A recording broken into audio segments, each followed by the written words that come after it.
Положбата на младите во македонското општество беше темата на трибината на УМС при ВМРО ДПМН.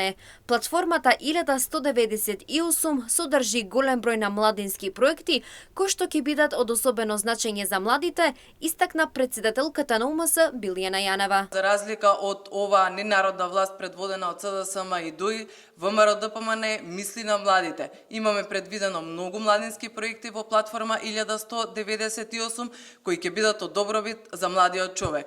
Затоа, ајде сите да излеземе, да гласаме за бројот 2, за професорката Гордана Силјановска-Давкова, за идниот премиер на Република Македонија, професор доктор Христија Мицковски, бидејќи се работи за нашата иднина, бидејќи се работи за Македонија да биде повторно горда и достоинствена.